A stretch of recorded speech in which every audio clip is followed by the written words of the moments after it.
question in class yesterday that led to me explaining a little bit about how to do this cross-hatching effect, so I thought I would demonstrate it for the class. If I'm working with a black and white logo, I might want to get some middle grays or shadows, and cross-hatching is an effective way from comic book design to make that happen.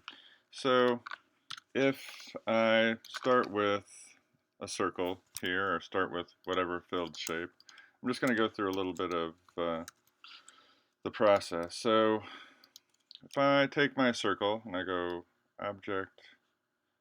edit, copy, and then I can go edit, paste in front, and I'm going to change the stroke color so you can see that I have two things, one right over top of the other. And then I'm going to do that again. I'm going to go copy, paste in front, and this time I'm going to take that circle and make it a little bit bigger. So I'm trying to imagine a shadow going across this circle, and then I can use my Pathfinder tools to subtract that front one, and now I've got something that looks like this. And I can send it to the back. So that's a good starting point. I'm gonna do this one more time. Copy, through the menu. Edit, copy, edit, paste in front. Whoops, do I have the wrong thing? What happened? Oh, I made the circle smaller. Okay, edit, copy, edit, paste in front. I'm going to change the color again so I can see this one. Red, and this time I'll just I'll just option drag a circle. And I've got that kind of a thing. So I've got two different variations on the shadow here. I'm just sending things to the front and the back.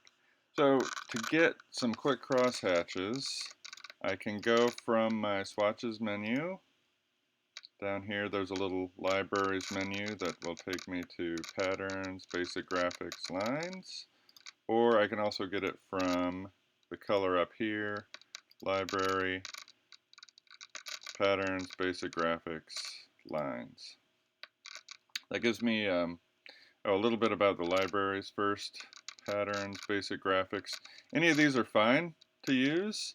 I've never seen anything good come from any of these patterns or overly ornate and decorative and get in the way of the design. The dots, lines, and textures are usually helpful.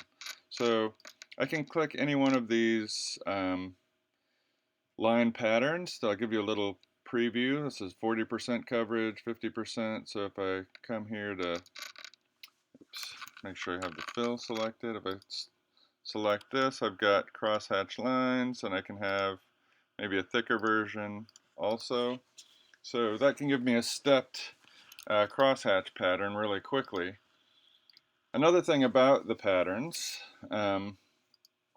is that they can be rotated within the shape they've got. So if I come to my rotate tool, which you might have reflect tool on, but the rotate and reflect tools are in the same slot on the toolbar. If I come to the rotate tool and double click on the rotate tool, I get this box. And you can see that usually by default, this is going to rotate both my object and the pattern inside it.